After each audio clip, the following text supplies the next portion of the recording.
بسم اللہ الرحمن الرحیم۔ آج کا سبق خدا تعالیٰ کی کتابیں۔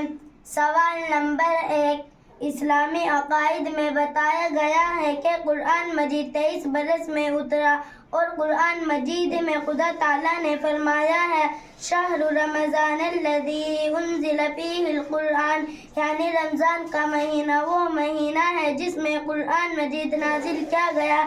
اس سے معلوم ہوا کہ قرآن مجید رمضان کے مہینے میں اترا، اور قرآن مجید میں دوسری جگہ فرمایا انا انزلناہ فی لیلۃ القدر، یعنی ہم نے اس قرآن مجید کو شب قدر میں اتارا۔ اس سے معلوم ہوا کہ قرآن مجید شب قدر میں اترا۔ یہ تینوں باتیں آپس میں ایک دوسرے کی مخالف ہیں، ان میں سے کون سی بات صحیح ہے؟ جواب نمبر 1، تینوں باتیں صحیح ہے۔ بات یہ ہے کہ قرآن مجید کے نزول دو ہے۔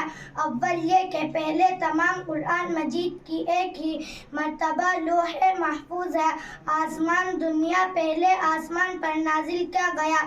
دوسرا نزول یہ کہ فوقتاً ضرورتوں کے لحاظ سے تھوڑا تھوڑا دنیا میں اترا۔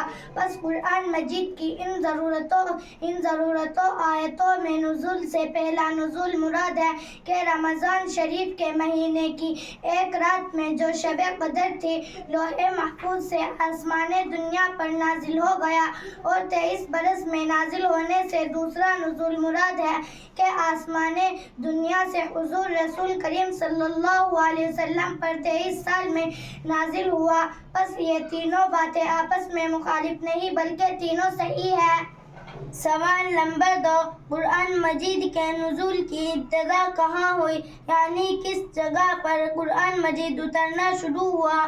جواب نمبر 2، مکہ معظمہ میں ایک پہاڑ ہے جس کا نام حرا ہے، اس میں ایک غار تھا۔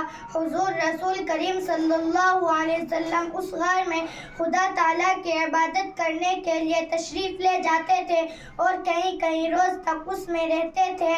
جب کھانا ختم ہو جاتا تھا تو مکان پر تشریف لا کر پھر کئی روز کا سامان لے جاتے اور تنہائی میں خدا تعالیٰ کی عبادت کرتے رہتے۔ اس غار حرا میں حضور صلی اللہ علیہ وسلم پر قرآن مجید اترنا شروع ہوا تھا۔ سوال نمبر 3، قرآن مجید کے نزول کی ابتدا کیسی ہوئی؟ جواب نمبر 3، حضور صلی اللہ علیہ وسلم اسی غار حرا میں تشریف رکھتے تھے کہ حضرت جبرائیل علیہ السلام آئے اور آپ کے سامنے ظاہر ہو کر آپ سے فرمایا کہ اقرأ، یہ لفظ سورہ علق کا پہلا لفظ ہے اور اس کے معنی ہے پڑھ۔ حضرت صلی اللہ علیہ وسلم نے فرمایا کہ میں پڑھا ہوا نہیں ہوں۔ اسی طرح 3 بار ہوا، پھر جبرائیل علیہ السلام نے یہ آیتیں پڑھی اقرأ بسم ربک الذی خلق، خلق الانسان من علق، اقرأ وربک الاکرم الذی علم بالقلم، علم الانسان ما لم یعلم۔ اور ان سے سن کر حضور صلی اللہ علیہ وسلم نے بھی پڑھ لی۔ بس یہ آیتیں قرآن مجید میں سب سے پہلے حضرت صلی اللہ علیہ وسلم پر نازل ہوئی ہے۔ سوال نمبر 4، اگر قرآن مجید کے نزول کی ابتدا سورہ علق کی ان ابتدائی آیتوں سے ہوئی ہے تو کیا قرآن شریف جس ترتیب سے اب موجود ہے اس ترتیب سے نازل نہیں ہوا؟ جواب نمبر 4، نہیں، موجود ترتیب نزدیک کی ترتیب نہیں ہے۔ قرآن مجید کا نزول تو ضرورت اور موقع کے لحاظ سے ہوتا تھا، مگر جب کوئی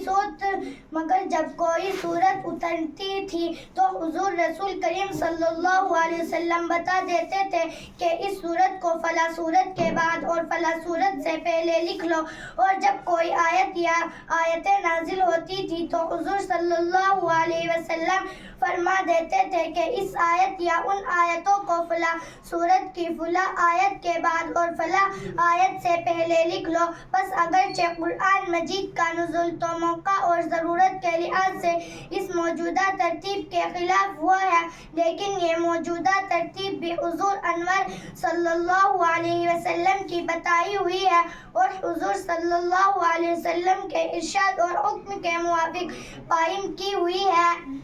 سوال نمبر 5. حضور انور صلی اللہ علیہ وسلم نے جس ترتیب سے قرآن مجید لکھوایا تھا اور جو ترتیب آپ نے قائم فرمائی تھی، یہ خود آپ کی رائے سے تھی یا خدا تعالیٰ کے حکم کے موافق آپ بتاتے تھے؟ جواب نمبر 5. سورتوں کی تعداد اور ان کی ابتدا اور ان کی انتہا اور ہر سورت کی آیتوں کی تعداد اور ہر آیت کی ابتدا اور انتہا اور اسی طرح تمام قرآن مجید کی ترتیب خدا تعالیٰ کی طرف سے حضرت جبرائیل علیہ السلام کو معلوم ہوئی اور انہوں نے حضور رسول کریم صلی اللہ علیہ وسلم کو بتائی اور حضور صلی اللہ علیہ وسلم کے ذریعے سے ہمیں معلوم ہوئی ہے. سوال نمبر 6. قرآن مجید کو اترے ہوئے 1400 سال سے زیادہ ہو گئے، تو اس بات کی کیا دلیل ہے کہ یہ قرآن مجید جو ہمارے پاس موجود ہے وہی قرآن مجید ہے جو حضور رسول کریم صلی اللہ علیہ وسلم پر نازل ہوا تھا؟ جواب نمبر 6. اس بات کی کہ یہ قرآن مجید وہی اصلی قرآن مجید ہے جو حضور صلی اللہ علیہ وسلم پر نازل ہوا تھا، بہت سی دلیلیں ہیں. ہم چند آسان دلیلیں بیان کیے دیتے ہیں. پہلی دلیل، قرآن مجید کا متواتر ہونا، یعنی تواتر کے ساتھ حضور صلی اللہ علیہ وسلم کے زمانے سے آج تک نقل ہوتے چلا آنا. جو چیز تو اتر سے ثابت ہو جائے اس کا ثبوت یقینی اور قطعی ہوتا ہے، اس میں کسی طرح شبہ اور شک کی گنجائش نہیں ہوتی. سوال نمبر 7. متواترہ اور تواتر کے کیا معنی ہیں؟ جواب نمبر 7. جس بات کے نقل کرنے والے اس کثرت سے ہو کہ ان سب کا جھوٹ بولنا عقل کے نزدیک محال ہو، اس بات کو متواتر کہتے ہیں، اور اس بات کے اس طرح نقل ہوتے ہوئے چلے آنے کو تواتر کہتے ہیں. بس قرآن مجید کو حضور صلی اللہ علیہ وسلم کے زمانے سے اس قدر کثرت سے لوگ نقل کرتے اور پڑھتے پڑھاتے چلے آئے ہیں کہ ادنا عقل و اعلی آدمی بھی یہ یقین نہیں کر سکتا کہ اتنے آدمی سب کے سب جھوٹ بولتے ہوں گے. دوسری دلیل، حضور رسول خدا صلی اللہ علیہ وسلم کے زمانے سے آج تک لاکھوں بلکہ کروڑوں مسلمان قرآن مجید کے حافظ ہوتے چلے آئے ہیں، اور آج بھی دنیا میں مسلمانوں کے لاکھوں بچے، جوان بوڑھے ایسے موجود ہیں جن کے سینوں میں قرآن مجید محفوظ ہے، اور جس کتاب کے نزول کے وقت سے آج تک اتنے حافظ موجود رہے ہو اور انہوں نے اپنے سینوں میں اس کی حفاظت کی ہو، اس کے محفوظ اور اصلی ہونے میں کیا شبہ ہو سکتا ہے؟ تیسری دلیل، خود قرآن مجید میں حضرت رب العزت نے فرمایا ہے اِنَّا نَحْنُ نَزَّلْنَا الذِّكْرَ وَإِنَّا لَهُ لَحَافِظُونَ، یعنی یقیناً ہم نے ہی قرآن مجید کو اتارا ہے اور ہم ہی اس کے محافظ ہیں. بس جبکہ خدا تعالیٰ نے قرآن مجید کی حفاظت اپنے ذمے لی ہے اور اس کی حفاظت کا وعدہ فرمایا ہے، تو ضروری ہے طور پر ثابت ہو گیا کہ یہ قرآن بعینہ وہی قرآن مجید ہے جو حضور انور صلی اللہ علیہ وسلم پر نازل ہوا تھا، کیونکہ اس کی حفاظت کا وعدہ خدا تعالیٰ نے فرمایا تھا. بس وہ آج تک محفوظ ہے اور انشاءاللہ تعالیٰ قیامت تک محفوظ رہے گا.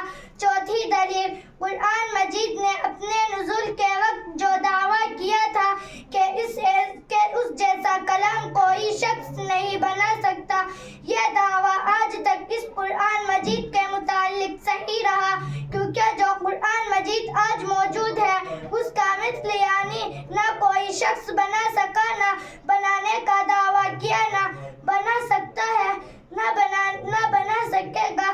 بس یہ اس بات کی کھلی دلیل ہے کہ یہ قرآن مجید وہی اصلی قرآن مجید ہے جو حضور رسول کریم صلی اللہ علیہ وسلم پر نازل ہوا تھا. یہ تو ہے